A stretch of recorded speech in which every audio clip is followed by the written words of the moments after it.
Nate Hettinga is he's a pastor, he's a planter. He pastors Cascade Community Church in Monroe, Washington. And in the last 20 years, they have planted 20 churches themselves. And not only have they planted their grandparents, and are you guys great grandparents as well? No, okay, but you're the church's grandparents. So, but he's going to talk to us just in the trenches. What does it take to become a reproducing parent church? And we're in for a treat. So, with that, come on up, Nate. Glad to have you.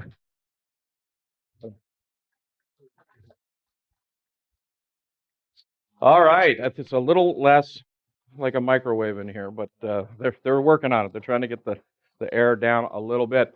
For those of us that are from areas where it's a little bit cold, it's nice until you're dehydrated. Um, hey, I want to ask the same questions right off the start that Scott Rideout did. How many of you are in established churches? I just see your hands. Okay. How many of you are in a church plant? Okay. How many of you are about to plant or you want to plant? Okay. A few of us. All right. What you're going to hear from me in the next hour, and we'll have some time for Q&A, is my hope, is you hear a story. I get to talk about our kids and our grandkids. Um, I'm going to share that in principle format so that you're not just hearing a story. But one of the things that you've probably noticed is not very many churches multiply. So I want to just kick that around for a second. Why don't you think, or excuse me, let me just ask it this way. From your own experience, from your own observation, why don't churches multiply? Yeah. They're worried about their own problems. Worried about your own problems. Too comfortable? Yeah. Yeah, it hurts. You finally got somebody and then you send them? Yeah. Yeah. No budget for it. Yeah. Darren, you're not growing. So it's risky. Not part of your vision. Not part of the vision, yeah. It takes 16 years to grow a pastor. At least, right? All right. So what I want us to do is now make it personal. If you're in an established church, and I won't have you share this, but just think about it. If your church isn't multiplying, why not? What are the obstacles to your church multiplying? If you're a church planter and your church is older than 12 months, what are the obstacles that stand between you and multiplying? If you're about to plant, what will it take? What might the obstacles be that you will have to overcome in order to become a multiplying church that doesn't just end in itself? Uh, my name is Nate. I'm from not the Seattle area. I don't like, in fact, people just assume liberal, uh, skinny jeans, which is not me at all. So I'm basically, yeah, you're welcome. I'm in Monroe, Washington, so think north and east in the Cascade foothills, hence the name of the church, Cascade Church. I'm about 40 miles, second ring of bedroom community outside of Seattle proper. Um, I'll tell you a little bit of our story. We have 6 kids. 4 of them are in their 20s. 2 of them are married. One of them is engaged. The other one will probably be engaged before I get home. I hope not, but it might happen. It might happen. Um, then we decided to kind of start over, and so we adopted a little boy from Korea. He's now 10 years old. His name is Isaiah, and we only thought we were doing it once. 2 years after we had gotten Isaiah home, we get a call from Seoul, South Korea, where we adopted him from, and they said, same mom, same dad, hooked up again, orphaned the second child. And they said, do you want to raise him with Isaiah? And we were like, yeah. I asked if we got a discount. My, my wife said, let's pray. You can sell who should be the pastor at Cascade. And so we ended up going back and adopting him. In fact, as we were leaving the adoption agency in Seoul with Levi, who's now 8, the social worker said, so if she has another one, and I said, we'll adopt her. She has another one, we'll adopt her. So Cascade began in 1997, February 9th, so we just turned 21 years old, which means we're now of legal drinking age at our church. and I didn't want to be a church planter. In I think it was 95, 96, I was down here in Sun City, Florida for a church planting assessment center. I was kind of drug into it backwards. I had been an existing church pastor of a small logging town in Oregon. I'd been an associate staff pastor, small groups and counseling for 5 years at our mother church, what became our mother church. That's kind of what I wanted to do. And yet we were seeing so much traction in the town of Monroe, where we were living, commuting about 16 miles to work at another church. We were seeing people coming to faith in this new neighborhood. 1,000 homes had been built all at the same time. Everybody moved in. Everybody had to get all new cars and all new furniture to fill up their new empty houses. So everybody was over their head in debt, overwhelmed, never home, having babies, and they were asking questions that had spiritual implications. And so we saw a ton of people come to faith through our family. My wife had a couple of different seeker Bible studies, is what she was calling them. I had a couple of softball teams. But what we were finding is guys would come into town. They would drive back towards the city for sports. They'd go back for shopping. They'd go back for other activities for their jobs, but they wouldn't cross the river. We have a major river between us and the Seattle area. And so we were starting to think maybe God would make us plant a church. Came down here to Sun City, Florida in 1995, 96. Went through the assessment center. We were actually assessed to not plant. I got a conditional, but the conditions were substantial. Basically, what they said was, don't plant unless you plant the kind of church that already seems to be forming around you. So we did. Over the course of the last 21 years, the church has grown quite a lot. And so our path to us dealing with that growth is we just carve the top off every 12 to 18 months and send a group out to plant. And so we've done that over and over. It's actually a bit of a misnomer how Leah had introduced me. We don't have 20 daughters. We have 20 daughter and granddaughters. So we're not responsible for all of those. We've been involved. I've also helped to coach probably another couple dozen, provided funds, that kind of a thing. So our first plant was just because we took a look at our town, and there are only 2 demographic wrinkles in our town. Only 2. Largest prison system, 5 prisons are in Monroe. We said, how are we going to get in there? How do we plant a church in a prison? The second was we have about 22% Hispanic folks that live in our community. So we're going to plant first a Hispanic community. We did, Iglesia Santa Fe. I have now failed 3 times at planting a Spanish-speaking church. Our 4th one is meeting in our building, and that one seems to be sustainable. It seems like that one's going to work. I didn't do it for a long time. I had lots of planters coming by and saying, hey, we want to start a Spanish-speaking church. And I said, I've screwed that up too many times. But we found found some leaders, actually out of Saddleback. The couple that translated most of Rick Warren's material, we were able to get them in our community, and so they're now part of us. We planted Iglesia Santa Fe in 1998, a year after we'd been born. The year after that, we planted Cascade Prison Church. And this is not a Bible study. It's not just guys going in and having Bible studies with prisoners, with inmates. What this is they use the visiting room.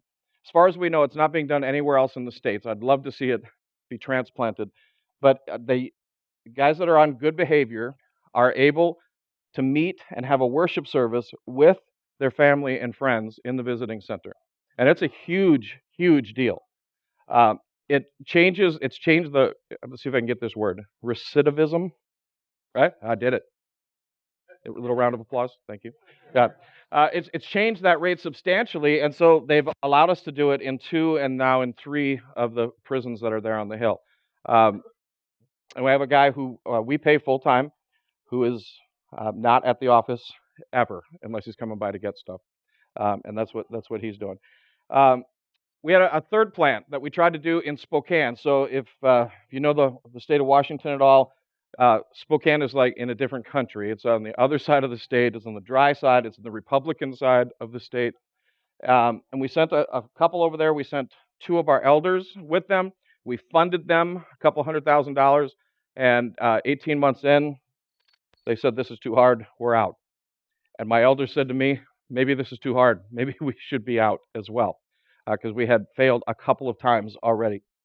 that we started planting a little bit closer, and that's where we've seen some traction. Any town, any village that's 6 miles, 8 miles, 10 miles, 15 miles away, we now have planted churches all around us. We're doing the same thing now out a little bit further, and the only downside to that is we can't send as many people because they don't live out there. So we just planted, last year we planted 3 churches, the Spanish-speaking one right on top of ourselves, meets during our third service. The kids are integrated, and the adults are in the language that they feel most comfortable with. We planted in a town that's about 40 minutes away, north of us. They were able to take maybe 15, 20 people with them from Cascade. They've been going for, I think, right at a year right now. The other one is underway right now. They're now meeting in Ballard, Washington, just north of Seattle. That was a bit of a stretch to us to go back into the city. In fact, the church building that Cascade Church is using is their own great-grandmother's building. Ballard started North Shore started Cascade, Cascade helped to start Cascade right back in the place that it all began in the first place. They're now meeting twice a month, and they're kind of ramping up, gives them a little bit more time. I was just talking to somebody in the hallway during the break who was saying that they're doing that too, starting with once a month and twice. I wish I'd have done that, because it gives you a little more time to evaluate during those practice services, because at least if you're a preaching person, Sunday comes every 3 days. And by Wednesday, you're carrying a bag full of rocks, and every day that you're not done with your talk, you add another 20 pounds worth of rocks. So every 12 to 18 months, we try to plant. Last year, as I said, 3. And so we're looking for the next, our elders prayer retreat coming up is primarily focused on who are the next 3 church planting residents that we'll be bringing in and working with. So Jesus said these words. You should know these. All authority in heaven and on earth has been given to me. Therefore, go and make disciples of all nations, baptizing them in the name of the Father, the Son, and the Holy Spirit, teaching them to obey everything that I have commanded you. And surely I am with you always, even to the end of the age. Several keys in there, right? Go, make disciples. He doesn't say go and plant churches. We just believe that planting churches is the most effective way to go about evangelism and making disciples. And the key in all of this is that we're not doing it in our own strength. We're at Exponential to pick up some skills, to learn from each other, to hear from some great speakers, to worship, to fellowship, make connections. But ultimately, the collective wisdom in this whole experience doesn't plant churches. The Holy Spirit does. Doesn't make disciples. The Holy Spirit does. This is all good. It's all helpful.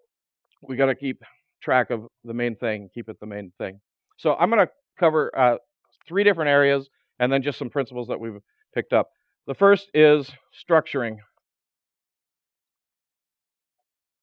for multiplication. Structuring for multiplication. I would suggest to you, and I'll say these as what ifs. What if every hire that you make for the next 20 years, what if every hire that you make is either a church planting potential, either the potential to be a church planter, or they have the potential to be going on a church planting team? What if that was in your mindset as you make every single hire? Whenever I'm looking for a need that needs to be filled at Cascade, somewhere early in the interviewing process, I'll ask, have you ever thought about planting a church? And the guys that say no the most vehemently, I'm fairly certain they're going to be the next ones to go. Because I was that guy. I'm not going to do it. I'm not going to do it. And I ended up getting to do it. I started with friends. When we first were a very young church, we had grown very rapidly.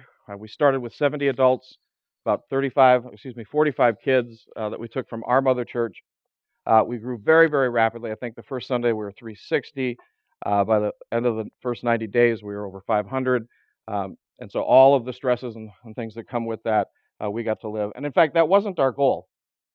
My wife and I cried when we got over 500 because we had left a large church in order to go plant a small church so that 70 of us who were friends could go and reach our favorite 70 unsaved people. and then live in small community and have potlucks and raise our kids together. And I never even see my friends these days.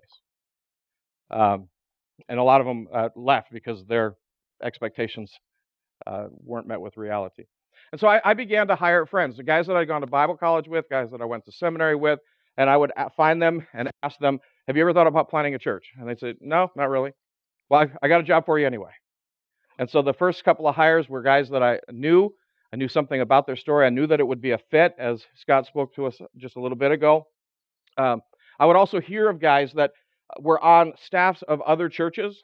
And I don't know if you've had this experience or if you've maybe heard this cautionary tale of somebody, maybe an associate staff member, that kind of tentatively raises their hand in a staff meeting or goes and approaches the elders or the lead pastor and says, I think maybe I'm going to plant a church. You know what the response usually is, right? Job opening. We have one guy in our area who, when he told the senior pastor he wanted to plant a church, he was handed an agreement that he wouldn't plant within 30 miles, wouldn't take any people.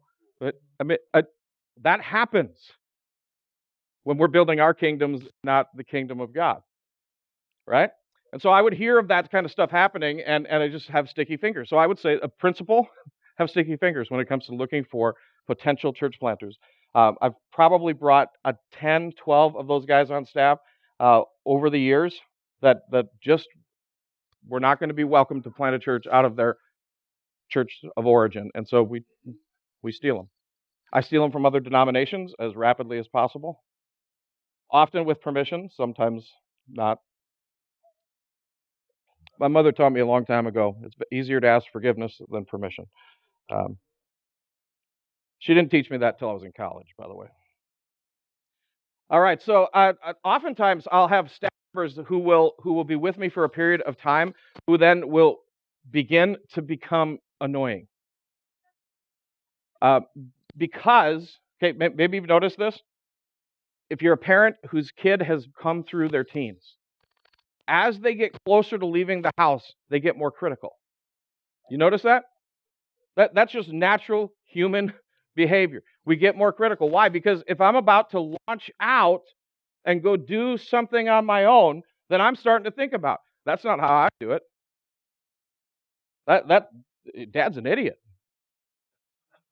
I don't like the way he talks to mom. I don't think he handles money properly.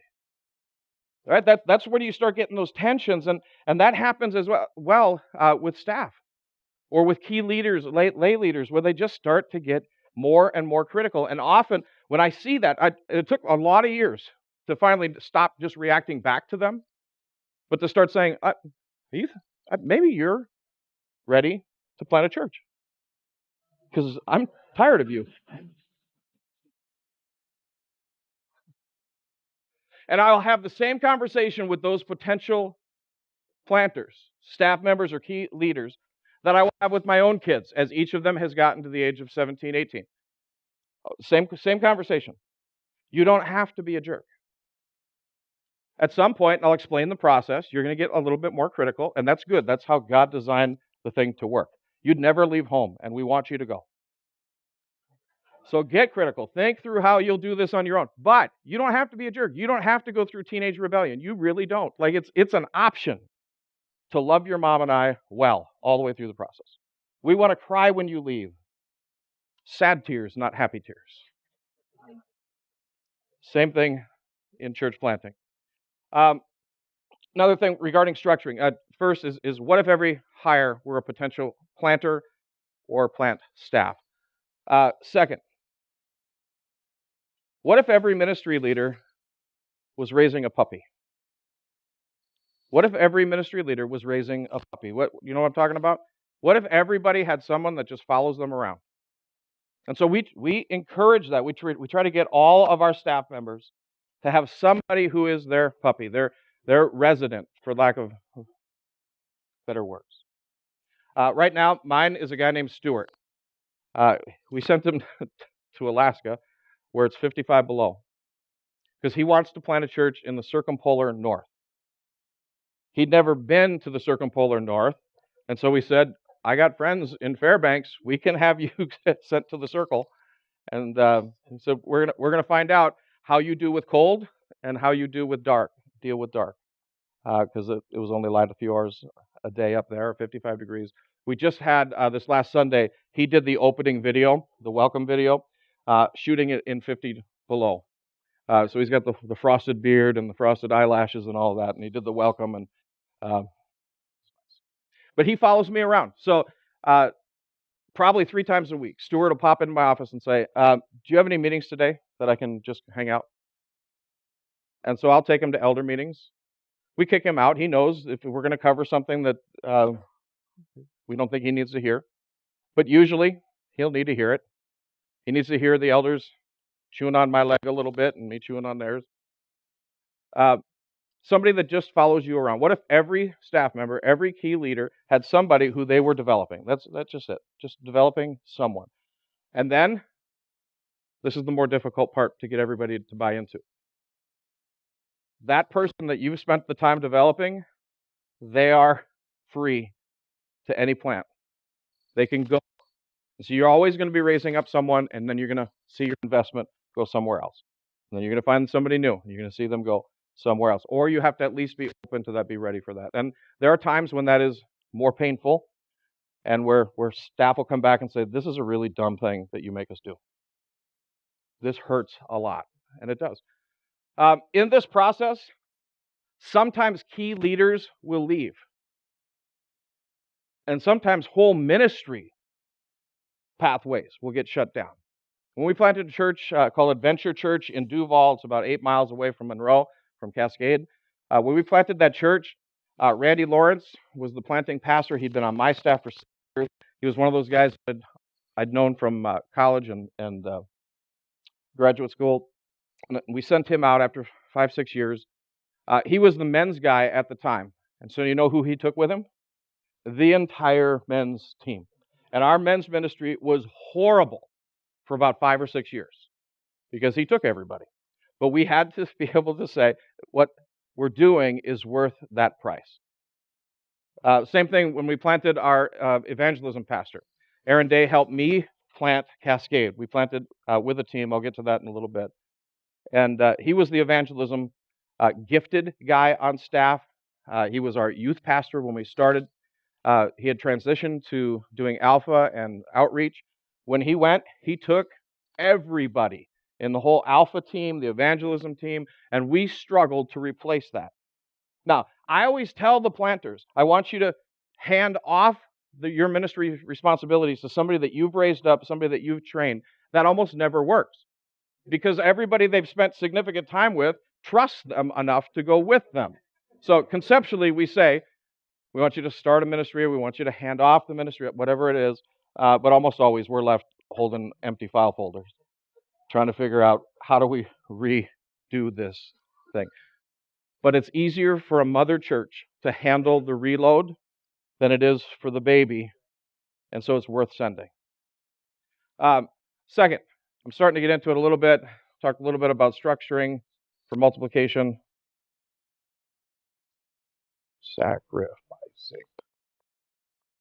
Sacrificing for multiplication.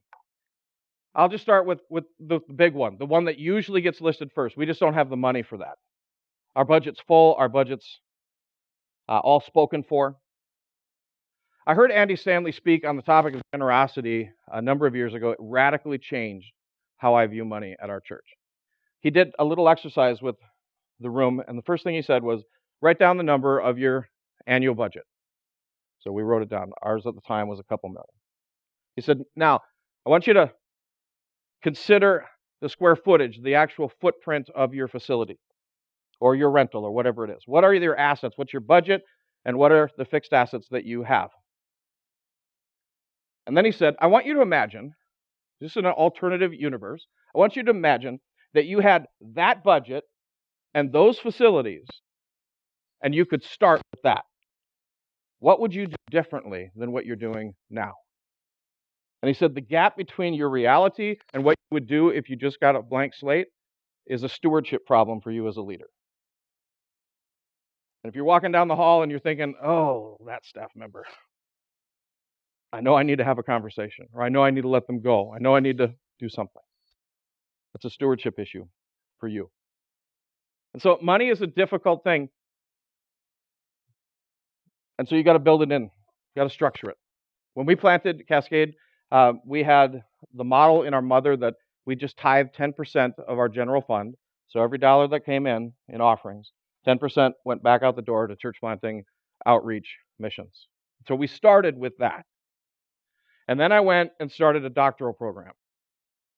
I traveled around the world, and I was challenged, recognizing that the average income in Monroe, which is about $61,000, not that much, the average income in Monroe puts us in the top 0.1% of the wealthiest people who have ever lived.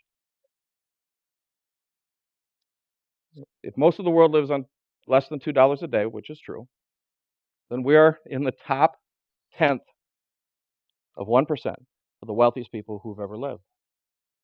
And that changed my heart, challenged me. And so I came home and told my wife, we need to move our personal giving from 10% to 20%. And she's way more generous than me. And she said, well, what took you so long? And then we went to the church, the elders, and we said, and I laid all of this out, and I said, I think we need to move the church's giving from 10% to 20%. At the time, several $1 million budget. Every dollar was spoken for. We had mortgage. I had people's livelihoods relying on that budget. And so we decided we'll do it, but we're going to take 3 years. So we changed 3.33% out of our budget, put it in the outreach for church planting, for missions, and for local outreach. And I don't say that you have to do something that radical, but what percentage, what priority does church planting get from your budget? Because you know your priorities, where your time goes, look at your calendar, where your money goes, look at your checkbook. And so if you don't have a war chest yet, start one. And some of your leaders are the managers, right? They're going to raise their hand and say, why do we need a war chest? We don't have a planter. You won't get a planter until you have a war chest. So you start there. It's just, even if you're just squirreling away, $20 a month, you just start putting it away. I'll talk about that when I get to second sacrifice. The first one is financial. The second one is leadership. Somebody mentioned that already when we were talking about why don't more churches multiply. It's leadership. You're going to end up sending some of your best leaders. I'm convinced that most lead pastors hire people who are less gifted than themselves because we're insecure. And because that's true of me, I intentionally try to hire people who are better, smarter, in different areas, sometimes in my skill set as well. But when they go, it's painful. On a leadership level, as I mentioned earlier, you might lose your whole men's ministry. You might lose your children's ministry, all the families that want to go with them. Our children's director is 23 years old. She just got married. I came from her wedding. It was snowing outside, and we were doing it in an unheated barn, so it was fantastic. That was Friday night. But she's marrying a guy who I think is going to end up being a church planter. Do you know what's going to happen to our children's ministry? All of her key volunteers are going to end up going, and that will come at some point. But I want to talk about leadership loss, not just on a church-wide perspective, but also personally. And I'll just say this.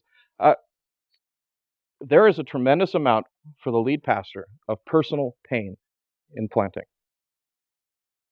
I've sent my best friends to plant churches. I've sent the guys, I've got 3 guys in particular who we've often said to each other, I'm a better pastor, I'm a better man, I'm a better husband with you next to me. And those 3 guys are now somewhere else. And I'm insecure enough as well that even though it's often my idea that they go, I somehow take their going as a referendum on my leadership. So I still feel that, why wasn't I so good? Why wasn't I so gifted? Why wasn't I so capable that they couldn't live without me and they had to stay, right? That's a really selfish way to look at it, but I still feel it. I feel the pain every time.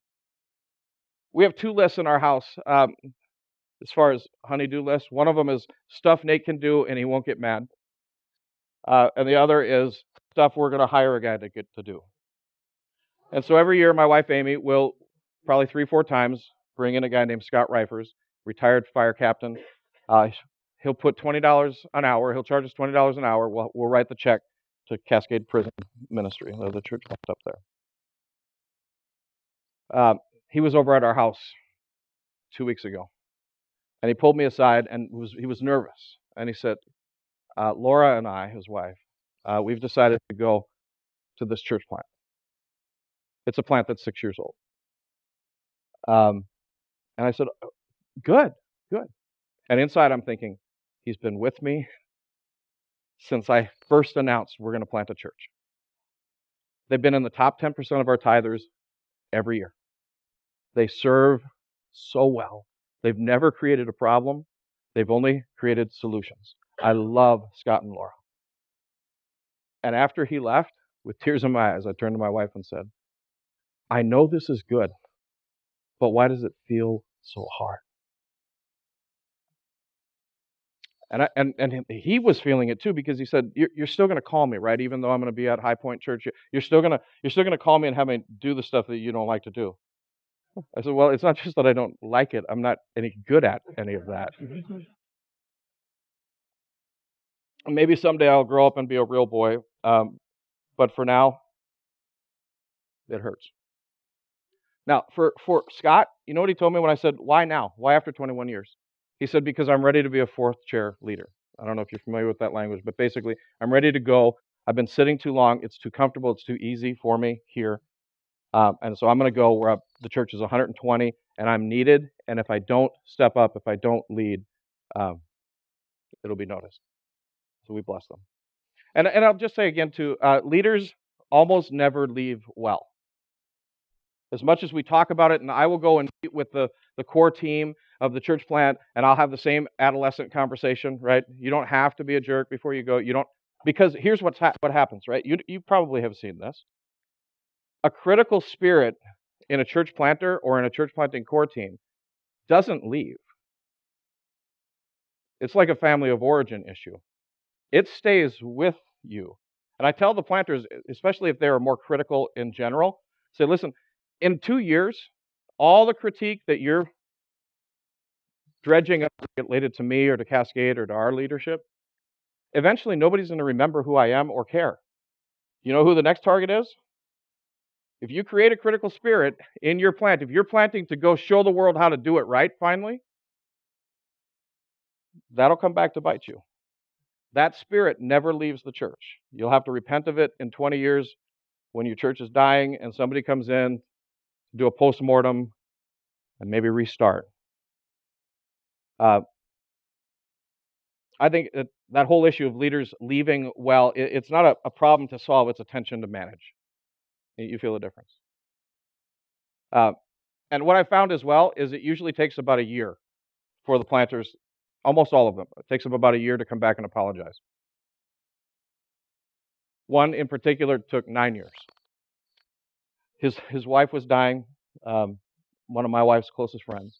So we were in the hospital through those last weeks. And he and I had run downstairs to get something in the cafeteria, a little bite to eat. And I was asking him how things were going with the church. And he said, you know, I got this one leader. And he starts telling me the story. This guy thinks that he can lead better than me. This guy wants, and then he stopped himself about halfway through and he went, I did that to you, right? I was like, oh yeah. He said, I forgot all about that. I was like, I didn't. He said, did I actually say out loud to you that we should be co-pastors so that you could never trump my decisions? I said, yeah, you said that out loud. I forgot. No, I didn't. No. And he apologized. Most of the time they'll come back, though, and just say, and as the planting church, as the multiplying church, you just got to learn to live with thick skin. And I have a lot of grace because that was me. My father was the senior pastor of our mother church. And I'm sure I was hell to work with as an associate staff when it was time to go. Because I was pretty sure I was smarter than him and better than him and knew how to do it. And then he came after he retired and was on my staff as the church planting and outreach guy for 6 years. And he got to show me what it was like. Yeah. We had a framework. When he would come into my office with a list of how things should be different, and I'd say, remember what we said when you first came on staff with me. I am not you. Cascade is not North Shore. Right? And he'd say, yeah. But you're still wrong. I'd be like, I know, but let me make my mistakes. Last thing is structuring for multiplication, sacrificing for it, and then celebrating. I learned from Scott Rideout, who I think you figured out as you listened to him, if you were here this last hour. Scott is amazing at principalizing, at structuring. Most church planters are not.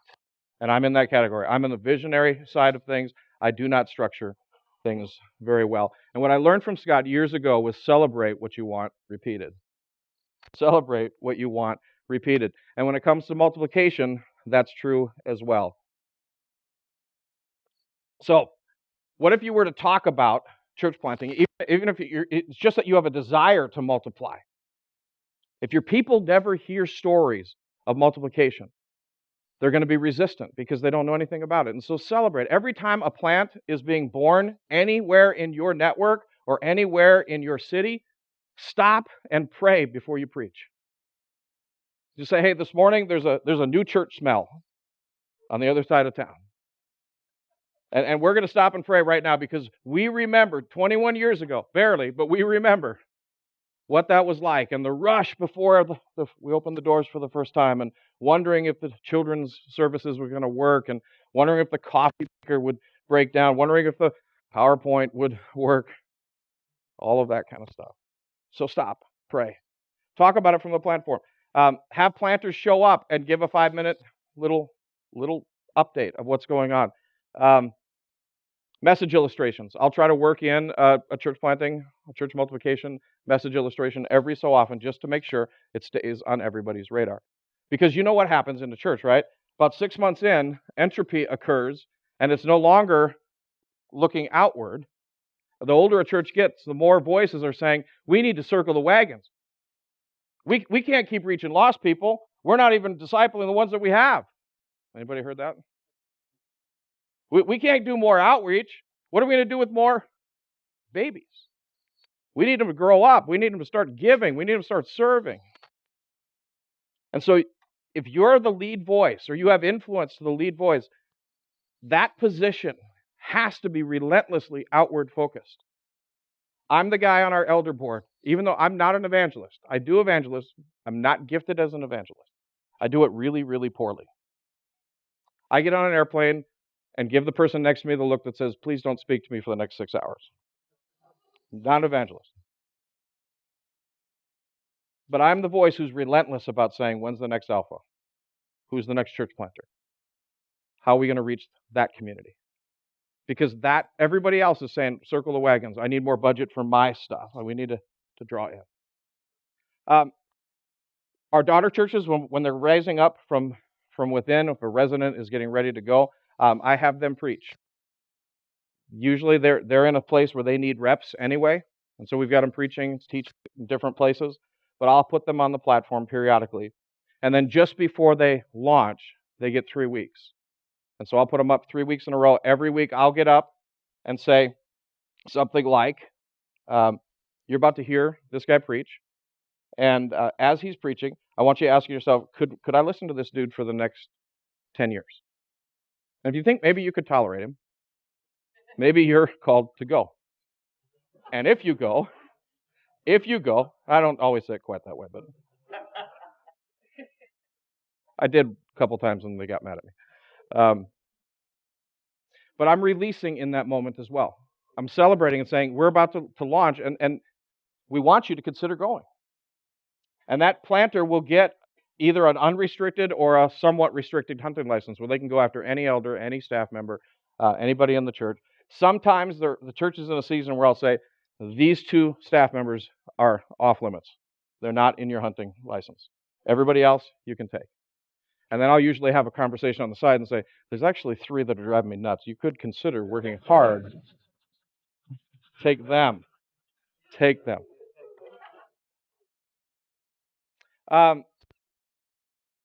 we put a generosity board in our lobby. We had people in our church who had been giving for years, and when we moved from 10% to 20% of every dollar that comes into the church going towards church planting and missions, we had people saying, "Where's that money going?" Because now it's a big number. Where's it going? And so we have this huge board in the lobby that is updated every month.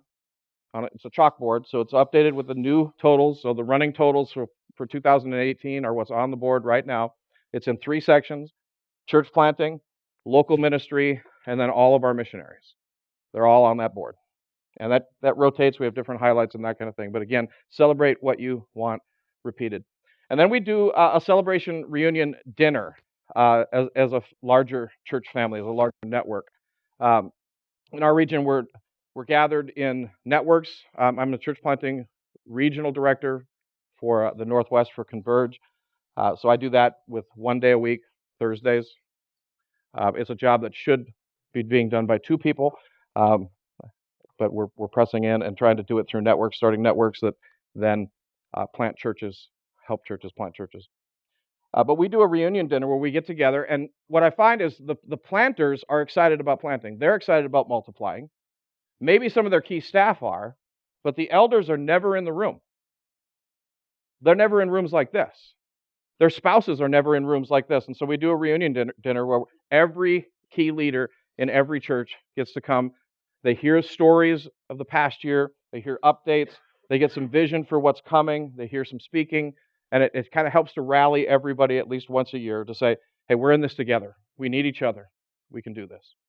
So I want to go through just a scattering of just other principles that I've made mistakes in, and hopefully you can learn from my dumb tacks and pick up some of this stuff. So first is this. Coaching is critical, I believe, beyond the first 3 years.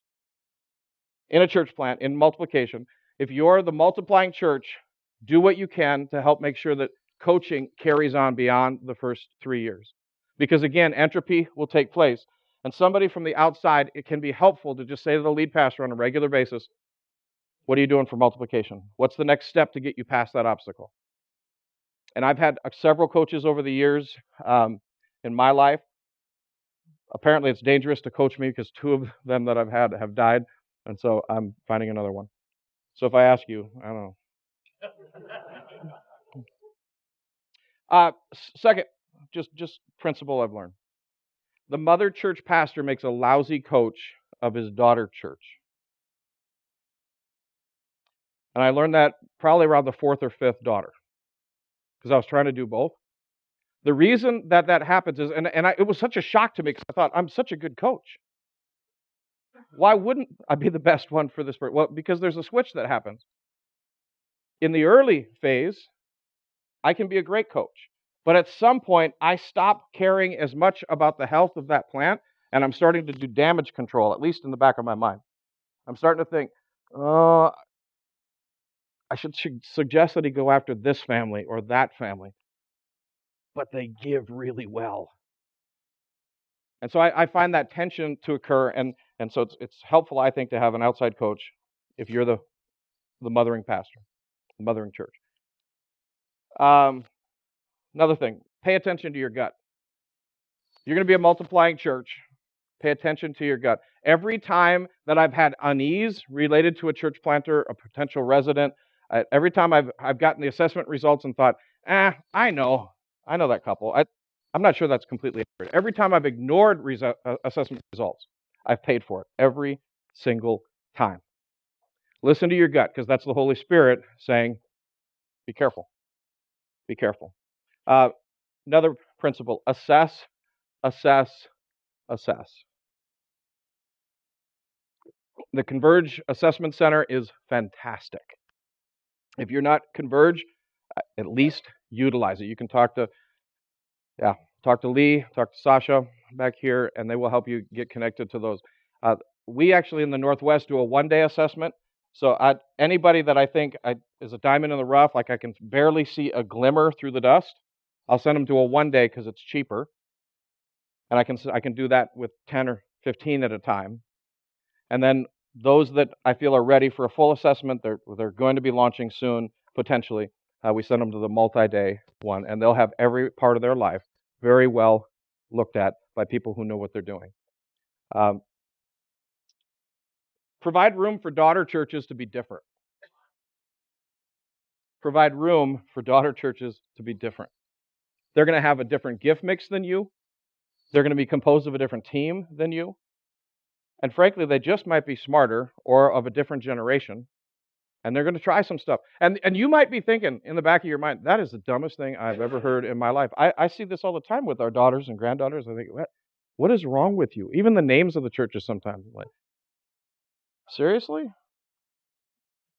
And I kind of, in the back of my mind, think, I'm reserving the right to say, I told you so. Never say it, because that's not helpful.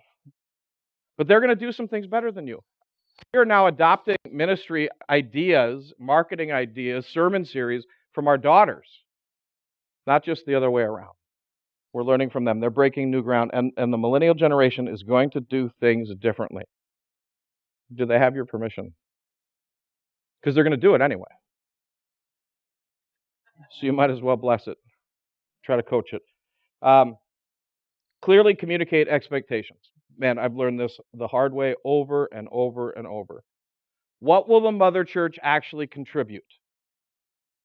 What kind of lump sum up front? Will you do a baby shower where you're raising money and people are buying speakers and chairs and all that? Are you committing to a monthly sum? For our daughters, it's $1,000 a month the first year, $600 the second, $400 the third.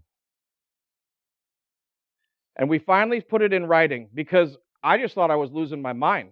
But I'd have planters who I know for sure we had the conversation over and over and over. And they come back and say, no, man, you told me that you were going to cover my salary for 3 years. I'm like, no, I didn't. I didn't.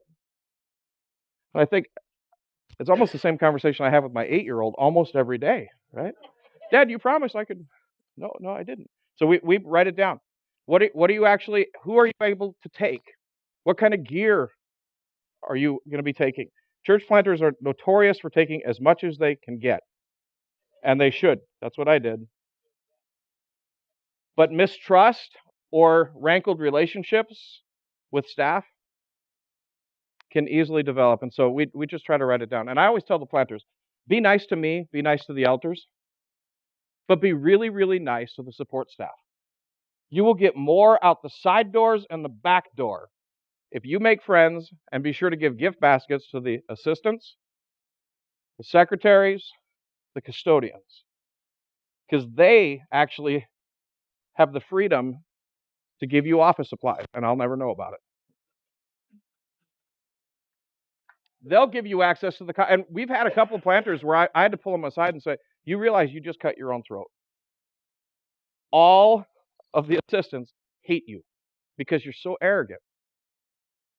And so they make it rough for you to use the copier. On the other hand, we've had planters who are so congenial. I swear that we have supplied their office material for 2 or 3 years. All right, there's power in working together. There's power in working together. If your church is in a place where you're just like, I don't know, man, we're 120. How can we possibly plant a church? Start a war chest. Get planters in front of your people. Work with other area churches. They don't have to be the same stripe or the same tribe as you. Work with others.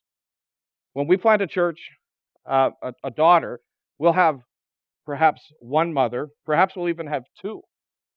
One of the plants that we had last year, one that went back into Seattle, it made more sense for us to share him with a 2-year-old plant that was halfway between Monroe and Seattle.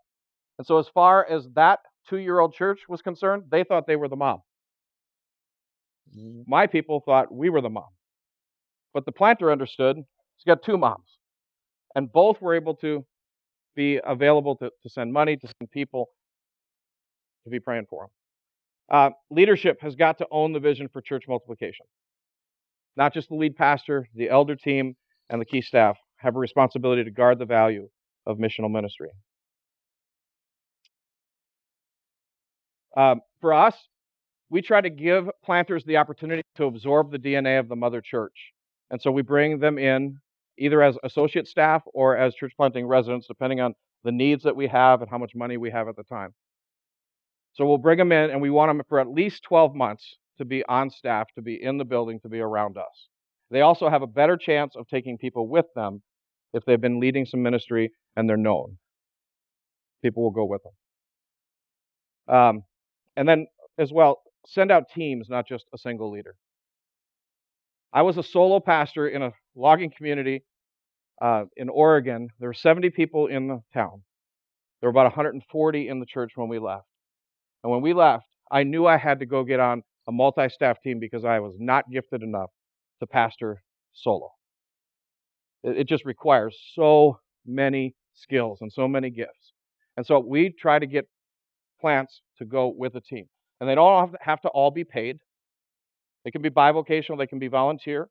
When we began, I just took a good hard look at myself. I'm not an evangelist, and I'm not strategic.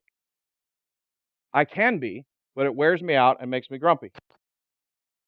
So I knew that I needed a manager and I needed an evangelist. So there were 3 of us that started.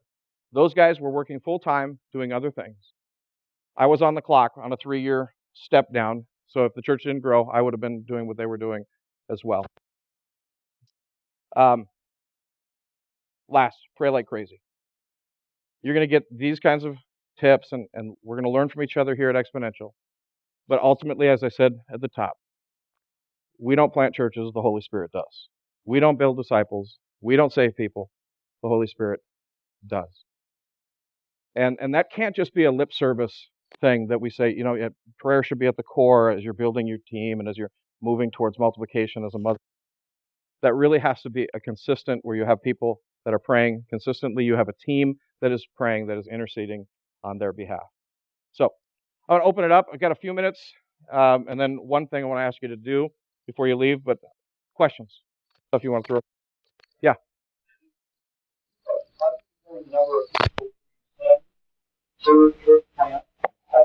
How much of that do you announce to the church about how the person that you personally feel is The first is unlimited. I think our largest was one of the guys that helped me start the church, planted only 7 miles away. So I think he took 270, something like that. We still argue about that number. He swears it was under 100. That percentage at the time was a fifth. Yeah. When his people switched their tithe, which we have them do about 90 days before, they switched their tithe to the new church account. It was like $6,000 a week, which was a massive hit. Like we didn't replace him for 18 months. And by the way, I would say sometimes our fear is if I send these people or send this money, right, then God blesses a cheerful giver, right? It always comes back. We usually the people are back within 12 months and the money is back within 18 months. How much do I share? I'm cautious about it. I let them see it, but I'm not as raw as I would be in settings like this. Yeah, I'll just say it is difficult. It hurts my heart because I don't want my emotion to be a deterrent because that makes too much of me. Yeah.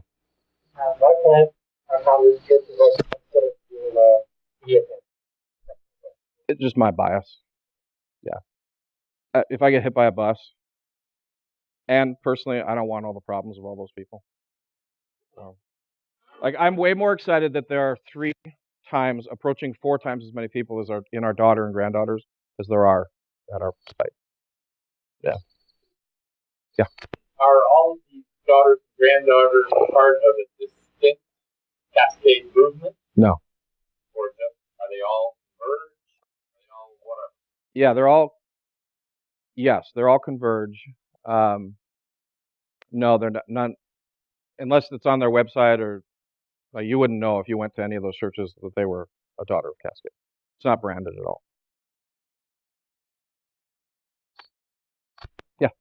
Sounds like you cast the vision of multiplication into what you're doing there at the mother church, and the church planners catch it that way at the granddaughter church. But it also sounds like to me that it's not working so great Yeah. So do you have, you have any success stories with sending them out, or are you finding this mostly working close to home? It's working most effectively within 15 miles, 20 miles. The further out we get 40 miles or even several hundred miles, it's just more difficult to support. They don't get to take as many people. Our plant that's going to Seattle took some college students because you'd have to move to go do that, and nobody wants to move to Seattle. Yeah. Yeah. Anybody else? Yeah.